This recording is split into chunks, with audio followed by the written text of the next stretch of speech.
Hello everyone, welcome back to another episode of Military TV.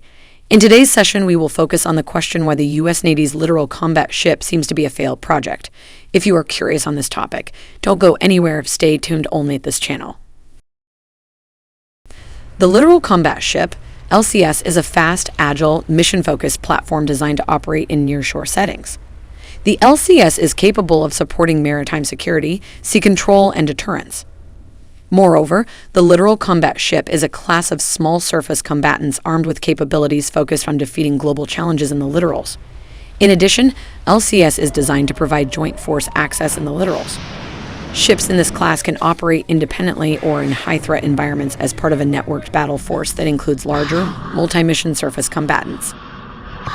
Furthermore, the concept behind the Littoral Combat Ship, as described by former Secretary of the Navy Gordon R. England, is to create a small, fast, maneuverable, and relatively inexpensive member of the DDX family of ships. The ship is easy to reconfigure for different roles, including anti-submarine warfare, mine countermeasures, anti-surface warfare, intelligence, surveillance and reconnaissance, homeland defense, maritime intercept, special operations, and logistics. Due to its modular design, the LCS will be able to replace slower, more specialized ships, such as minesweepers and larger amphibious-type assault ships. To be precise, the two first variants of LCS includes the Freedom class and the Independence class. Each of this ship is slightly smaller than the U.S. Navy's Oliver Hazard Perry-class frigate, but larger than Cyclone-class patrol ships. Each has the capacity of a small assault transport, including a flight deck and hangar for housing two SH-60 or MH-60 Seahawk helicopters, a stern ramp for operating small boats, and the cargo volume and payload to deliver a small assault force with fighting vehicles to a roll-on or roll-off port facility. Another aspect to note that the LCS is the first U.S. Navy surface combatant class in a generation to not be outfitted with the Aegis combat system, though Aegis-equipped variants have been offered to foreign customers. Therefore, they have had suffered from problems in their communications and radars, and these need to be repaired accordingly. In addition, both LCS classes are unable to defend themselves effectively against anti-ship cruise missiles, which are frequently used in the littorals, but they do have more survivability to disperse in shallow waters better than larger warships. In regard to the weaponry system, these ships are equipped with standard armaments such as NK 110 57mm guns and RIM 116 rolling airframe missiles. They are also equipped with autonomous air, surface, and underwater vehicles. Possessing lower air defense and surface warfare capabilities than destroyers, the LCS concept emphasizes speed, flexible mission modules, and a shallow draft. For the information, as of December 2019, a total of 35 Littoral Combat Ships are planned, including 16 Freedom-class ships and 19 Independence-class ships. The ships are assigned to either Littoral Combat Ship Squadron 1, which are based in San Diego, or Littoral Combat Ship Squadron 2, which are based in Mayport, Florida. To take a closer look, the first Littoral Combat Ship, USS Freedom, was commissioned on 8 November 2008 in Veterans Park, Milwaukee, Wisconsin. While the second one, the Trimer and USS Independence, was commissioned on 16 January 2010 in Mobile, Alabama. However, it cannot be denied that this project has experienced numerous concerns. It has been a long 13 years since the Navy commissioned the first LCS, the USS Independence.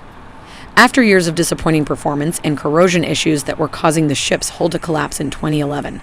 Moreover, these ships had endured numerous cost overruns and delays. At the end of September, another LCS, the Freedom, was decommissioned. As more Littoral Combat Ships became operational, new issues arose.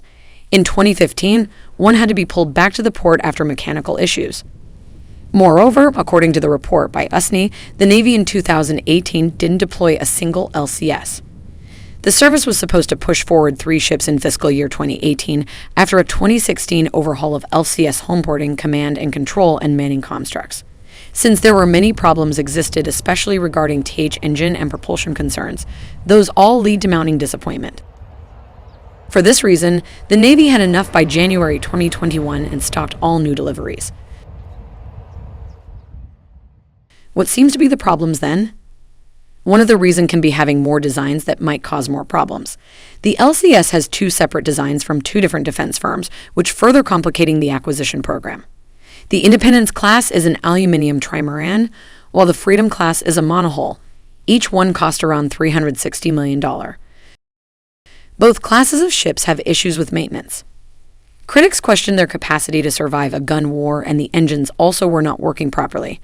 Moreover, one of the unique points of the ships was that different missions, such as anti-piracy and counter-terror, could be systematically swapped out.